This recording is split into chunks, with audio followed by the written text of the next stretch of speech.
Hey everybody, so today I'm going to be doing a wrap-up video for the books that I read in March. March was a weird month. I normally read my books, listen to my books as I'm on my commute to and from work, but now that I've been working from home for an entire month, well actually I guess it's been like 6, 7, 8 weeks. Anyway, March was a weird month, but despite not having the commute effort that I normally have, I was able to read 10 books. So without further ado, let's go ahead and talk about the 10 books that I read in the month of March. Book number 1 is Mistborn: The Final Empire. Mistborn is a fantastic book by Brandon Sanderson. It's the first book in the series, and this is the second time that I've read it in 10 years, and it's just as good the second time as with the first time. In fact, a little bit better, because now I'm picking up on a couple other things that I didn't pick up on the first time. At any rate, I really love the book. I love the world that Brandon Sanderson creates in the book. It's just awesome. It's great. So my wife Brecken also read this book at the same time, and her opinion was that it was a bit slow. And despite the fact that that makes her crazy for not initially loving this book and the whole series itself right from the very get-go, like I did, despite that fact, she makes a really good point. She had other people explaining the book to her. I had already explained the magic system to her. So throughout the story, when it's being explained to Vin, and as Vin's going through like her montage of training, it's kind of boring for Brecken, who already kind of knew and understood what that looks like. So I don't know, I guess that makes sense to me that she wouldn't necessarily initially like it. But either way, I still like it. So, as Brecken and I work our way through this series, I'm really excited because, of course, I've already read the books. I kind of have a general idea of, where the story is going, so I'm just kind of in it for the ride. I am excited for Brecken, though, who's reading this for the first time. She loved the second book. She cannot wait to read the third book, so I don't know. I'm excited to share that with her. Okay, so on to our next book, which is Rules for Visiting. You know what? I didn't really like this book. I wanted to like this book. I tried to like this book, but I ended up not really liking it. I guess probably what it is I didn't really feel a strong connection with the main character, May, through the book. I also didn't feel like I didn't really care much about her experiences. So, I don't know. The basic premise of the book is May, the main character, is awarded with 30 days off from her job, and so what she decides to do is go and visit her 4 friends. She has her rules for visiting. So she sets up these rules, basic rules like, no social media, no set plans in advance, really just putting her in a position to connect with her friends. While reading this book though, I had this thought of what it would be like if I ended up doing this. If I went back to go and visit my old friends of the past, my high school friends or college friends or anything like that. What would that experience be like if I went out to visit them? You know what? It just felt a little bit vulnerable and raw. And maybe that's partly the point, is I think that what she's exploring here is connection, and I do actually love that idea of this book, that your vulnerability, you're just immersing yourself in there and trying to connect with people, is a really good idea. And so I do like that aspect. It just, I don't know, I didn't really care too much for that book. So on to our next book, which is These Truths. These Truths is a history book, mostly talking about the political history of the United States. So talking about presidents and those people working in Congress or the White House, how it was founded and all that different stuff. This is really great. I love this book. I love books like this also. These Truths, the title should ring somewhat familiar to you. It's in our Declaration of Independence. We hold these truths to be self-evident, that all men are created equal and unalienable rights. Anyway, I don't know the actual quote, but life, liberty, pursuit of happiness, that's the quote. That's the main thing. And the whole premise of the book is based off of this idea that here we were, a young country, a not even country, declaring independence, saying, hey, we care about these things. And the history book shows, or tries to prove, or show evidence rather, of did we actually meet that ethos? Did we meet our declared statement? Were we treating everybody equally? And that everyone has unalienable rights? Or, as history suggests and shows, did we fall short? And I think this is one of those great books that helps humanize the country, at least where I live in, that shows that we didn't necessarily match up to our aspirations. Say all people are created equal, yet we support and allow slavery to still exist. We suppress women. We, and so much more. Actually, the book goes into all sorts of stuff. The minorities that have been suppressed and pushed aside, the laws that help make sure that was put into place, the suppression continued. So there's all sorts of things that this book discovers. And just because we fall short, it's actually really interesting in the book, just because we fall short on some of those things doesn't mean that it isn't a worthy goal or a worthy pursuit. It doesn't mean that we continue trying. In fact, kind of proves that the history of the United States, or short history that it's been, is to prove that fact. And that could be a goal. Anyway, love the book. Would definitely recommend it to other people. All right, so on to the next book, Warbreaker. Another fantastic fantasy novel from Brandon Sanderson that I really, really enjoyed. You guys, this book is beautiful. The magic system built in this book is based off of breath and colors and it's wonderful. I don't want to go into too many of the details. I do have to say though, when I started this book, I just got into it. I was sucked in right from the very beginning. This book is fantastic. It's so interesting. And, one thing that I really liked about this book, and the thing that I think is most interesting or most enjoyable, is the fact that I didn't know who the bad guy was. In contrast to the book Mistborn, you know who the bad guy is during the book. And the whole goal is to defeat the bad guy. But in this case, you don't really know. There's politics involved, there's two cities, and there's all these different characters. You don't know who's good, who's bad, and you're just trying to figure that out. On top of what is the mystery to be solved? So there's two things. There's the bad guy, and then there's what do they want? What are they trying to do? And so it's fantastic, a great read, super exciting, super interesting. All right, so the next book that I read is Beartown. Oh, another book by Fredrik Backman. He is amazing. Fredrik Backman, if you're watching this, which I know you're not, but if you are, I'm a fan. Your writing is just amazing. I just love it. Beautiful stories, characters, all that stuff. Anyway, more on that later. But this book is amazing, but I made a big mistake. I didn't realize that this book was a series of 2. There's a first and there's a second. I actually read the second one first and read the first one second, if you follow what I mean. So I read the sequel before I read this book, and so the spoilers were just everywhere. But anyway, what I love about these books, and this is true of all the books that I've read, Fredrik Backman, is that the characters and the development of the characters is so amazing. It's so amazing.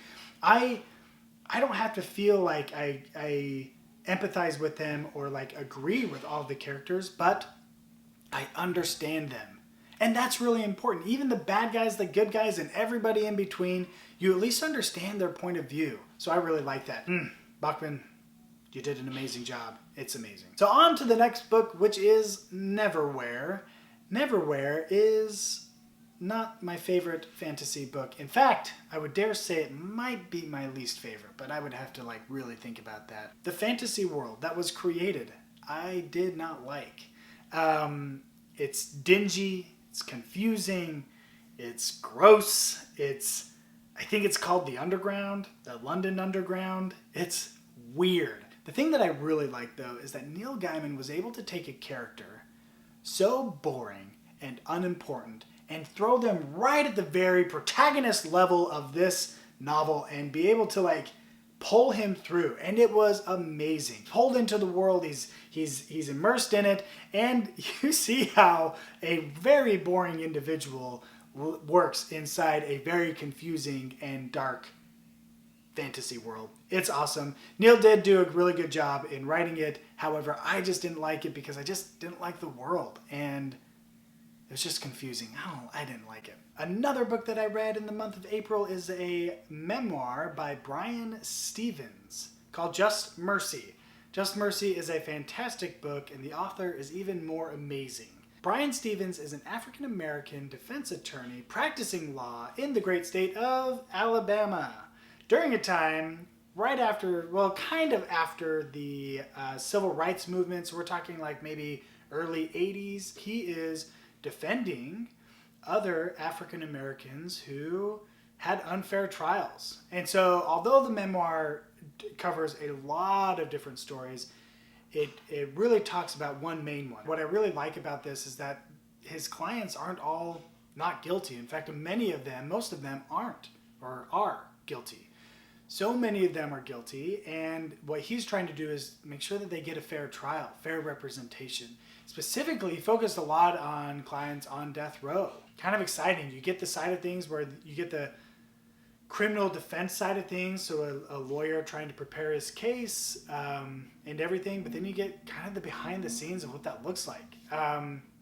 Anyway, great book. The author is amazing. He's done more work than just working with individuals on death row, but around the country he's been working to change the laws and to allow for more equal rights when it comes to our justice system. This is another one of those books similar to These Truths that I feel are really important, especially for me. It's important to allow for some of these other perspectives.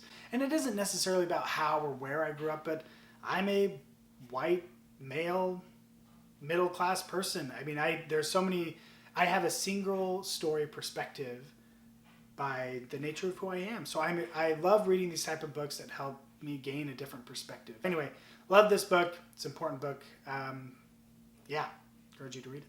Another memoir that I read this month is The Glass Castle by Jeanette Walls. Oh, you guys, this book is tough. I relate it very closely to Educated, where the author is growing up in a weird circumstance, sometimes abusive or neglectful, and it's just really hard to read. What I do like about these books, this included The Glass Castle specifically, but also other memoirs, is, I don't know, the coming of age mentality, but also the overcoming. I guess maybe that's what it is. It's the overcoming of age, not the coming of age like it's a typical normal thing, but the overcoming. So the circumstances that they're dealing with in these books, especially Jeanette Walls, is awful. She tells different stories about neglect, starvation, some levels of abuse even, and all of these stories I think meld together to create who she is, but then she overcomes those things, or at least you get a sense of overcoming. Honestly, these memoirs are tough to read. I try to space them out as much as possible. They are really good, but tough to read. Another book I read in April is The Dearly Beloved. To be honest, I'm kind of conflicted on this book. And in one realm, I really like the realism, as in flawed characters and real life situations, and it isn't always happy and everything. So that aspect I kind of enjoy.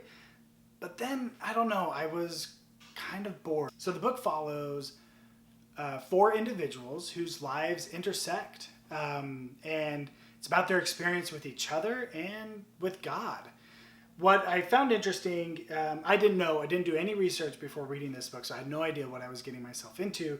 What I found was interesting is that this is I'd say this is a Christian book. It's about God, but it doesn't really talk a lot about God itself, but about the people, the 4 individuals, and how God works with them. I kind of like, because it isn't like a heavy-handed like religious book, but it's about, hey, this is how God worked in these 4 individuals' lives, whether they believed in God or not, or wanted to or not, or whatever their experiences were. So anyway, overall, I think a reasonably good book.